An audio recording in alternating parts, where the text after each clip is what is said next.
لیاقت باغ اور پاکستان کی سیاست، لیاقت باغ اور خون کا رشتہ بہت پرانا ہے۔ پاکستان میں باریوں کی سیاست ہے۔ پہلے نواز شریف صاحب نے باری لی، پہلے پیپلز پارٹی نے لی، پھر نواز شریف صاحب نے لی، اور پھر عمران خان صاحب نے لی۔ بدقسمتی اس ملک کی ہے، چاہے وہ عمران خان ہے، چاہے نواز شریف ہے، چاہے آصف زرداری ہے، چاہے مولانا عبدالرحمان ہے، وہ الیکشن سے پہلے اسٹیبلشمنٹ کی گود میں بیٹھ جاتے ہیں، فوج کی گود میں بیٹھ جاتے ہیں، پھر جب اقتدار میں آتے ہیں ان کی مرضی سے۔ السلام علیکم سر۔ وعلیکم السلام۔ کیسے ہیں سر؟ خیریت۔ سر یہ بتائیں کہ آج بلاول بھٹو اپنا لیاقت باغ میں اپنا پاور شو کرنے جا رہے ہیں، آگے جلسے کے حوالے سے کیا کہنا چاہیں گے؟ دیکھو، ایک تو یہ چیز ہے کہ لیاقت باغ اور پاکستان کی سیاست، لیاقت باغ اور خون کا رشتہ بہت پرانا ہے، بہت جڑا ہوا ہے اور بہت جڑا ہوا ہے۔ جب انگریزوں کے خلاف اس سرزمین سے بر صغیر سے جدوجہد ہوتی تھی پاکستان اور ہندوستان کی تقسیم سے پہلے، تو اسی لیاقت باغ میں گاندھی جی نے، جواہر لال نہرو نے، مولانا آزاد نے اور مولانا ظفر علی خان نے خطاب کیا تھا۔ جناح صاحب جو تھے وہ بھی یہاں پر ایک کالج تھا، وہاں پہ آئے ہوئے تھے، تو اس کا نام انگریزوں نے رکھا تھا کمپنی باغ۔ تو جب ہندوستان تقسیم ہو گیا اور پاکستان اور ہندوستان وجود میں آئے، تو پاکستان کے پہلے وزیر اعظم لیاقت علی خان 16 اکتوبر 1951 کو یہاں پر جلسہ کرنے آئے، اور جیسے ہی وہ جلسہ کرنے آئے اور اسٹیج پہ آئے اور انہوں نے کہا کہ مادری ملت، برادرانی ملت اس کا ایک انداز تھا، تو جلسہ گاہ سے اس پہ گولیاں برسائی گئی، جس کے نتیجے میں لیاقت علی خان جو ہے وہ شہید ہو گئے، اور پھر اس باغ کا نام کمپنی باغ سے تبدیل کر کے لیاقت باغ رکھا گیا۔ پھر 1971 میں بھٹو صاحب آئے، اور بھٹو صاحب نے پہلی بار اسی لیاقت باغ میں 1971 میں تسلیم کیا کہ بنگلہ دیش بن چکا ہے۔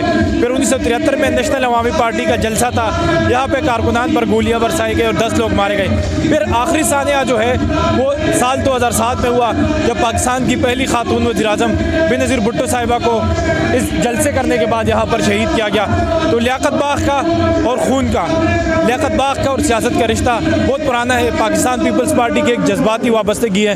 تو آج بلاول بھٹو زرداری جو ہے، چونکہ الیکشن 8 فروری کو ہوں گے اور اب کچھ دن ہی باقی ہے، تو بلاول بھٹو زرداری صاحب یہاں پہ اس جلسے سے خطاب کریں گے۔ پیپلز پارٹی کے کچھ پرانے کارکن ہیں یہاں پر، اتنی انفلوئنس نہیں ہے پیپلز پارٹی کے، لیکن جو جذباتی وابستگی ہے، آج سنڈے کا دن ہے اور کچھ پیپلز پارٹی کے کارکن، کچھ عام لوگ جس کی لیاقت باغ سے یا پیپلز پارٹی سے وابستگی ہے، وہ یہاں پہ یہ جلسہ دیکھنے آئے ہیں۔ کل نون لیگ نے بھی اسی مقام پہ اپنا جلسہ کیا، کیا لگتا ہے آج کا جلسہ کل کے جلسے سے بڑا ہوگا یا پھر ناکام ہوگا؟ دیکھو، ایک بات ہوتی ہے نا، جب بھی جلسہ ہوتا ہے تو اس میں 2 ٹرمینالوجیز یوز ہوتی ہے کہ لوگ لیڈر کو دیکھنے آئے ہیں یا سننے آئے ہیں۔ تو یہ مینار پاکستان میں ایک جلسہ ہوا تھا، بڑا تاریخی جلسہ عمران خان صاحب کا، بالکل، تو اس میں جب تجزیہ دیا گیا تو انہوں نے کہا کہ یہ دیکھنا ہے کہ یہ لوگ عمران خان کو سننے آئے ہیں یا اس کے دیدار کرنے آئے ہیں۔ تو نون لیگ کو پنڈی میں اس کے کارکنان اتنے اچھے نہیں ہیں جن کو ٹکٹس دیے گئے، اور چونکہ نواز شریف صاحب باہر تھے، ملک سے جا چکے تھے، اور انہوں نے گراؤنڈ پہ اتنا کام نہیں کیا، اور انہوں نے کیمپین بھی لیٹ جو ہے وہ شروع کیا۔ تو یہی وجہ ہے کہ اب آپ دیکھیں کہ پنڈی میں اس سے پہلے انہوں نے کوئی موبلائزیشن نہیں کی۔ تو جو کل کا پاور شو تھا نون لیگ کا، وہ اتنا اچھا نہیں تھا، اور نون لیگ کے اندر اس پہ اختلافات بھی ہے، لیکن پیپلز پارٹی نون لیگ کے نسبت اس کا جلسہ ان سے اچھا ہوگا۔ ایسا یہ بتائیں کہ کیا بلاول بھٹو کا وزیر اعظم بنتا دیکھتے ہیں آپ؟ دیکھو، ایک چیز بہت سمپل ہے، پاکستان میں باریوں کی سیاست ہے۔ پہلے نواز شریف صاحب نے باری لی، پہلے پیپلز پارٹی نے لی، پھر نواز شریف صاحب نے لی، اور پھر عمران خان صاحب نے لی۔ بدقسمتی اس ملک کی ہے، چاہے وہ عمران خان ہے، چاہے نواز شریف ہے، چاہے آصف زرداری ہے، چاہے مولانا عبدالرحمان ہے، وہ الیکشن سے پہلے اسٹیبلشمنٹ کی گود میں بیٹھ جاتے ہیں، فوج کی گود میں بیٹھ جاتے ہیں، پھر جب اقتدار میں آتے ہیں ان کی مرضی سے۔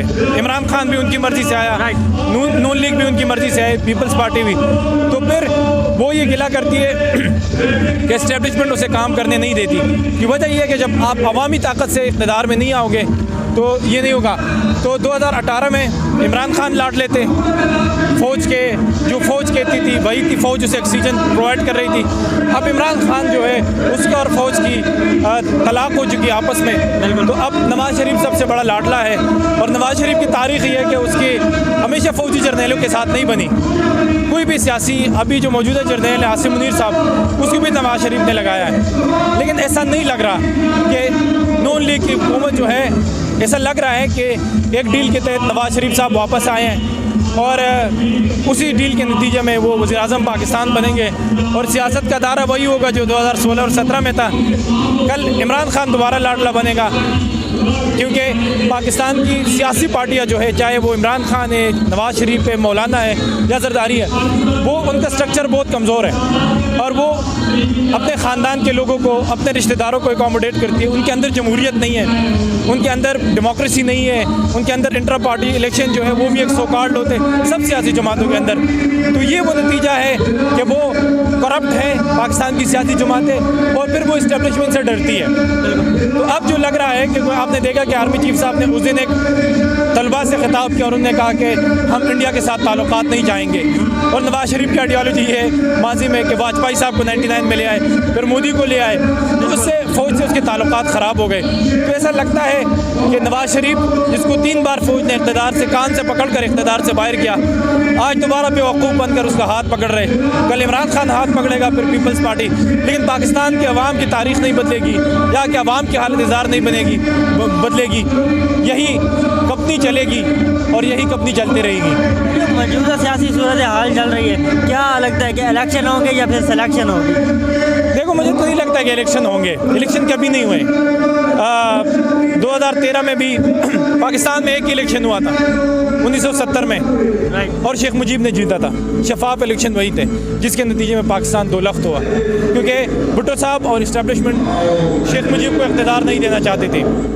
تو الیکشن تو نہیں ہے کیونکہ پاکستان تحریک انصاف نے اپنے دور اقتدار میں سیاسی کارکنوں کو, میڈیا کو ایک بدترین عبرت کا نشانہ بنایا تھا. وہ ایک فاشسٹ جماعت تھی اور آج وہ اپنے جو ان کے کردار تھا ان کو بھگت رہی ہے. تو یہ الیکشن تو نہیں ہے کہ ایک بہت بڑی سیاسی جماعت, چاہے ان سے آپ اختلاف کرو جو بھی کرو, چاہے وہ فاشسٹ ہے, چاہے وہ اظہار رائے کے دشمن ہے, اس کو اس طرح دیوار سے نہیں لگایا جا سکتا.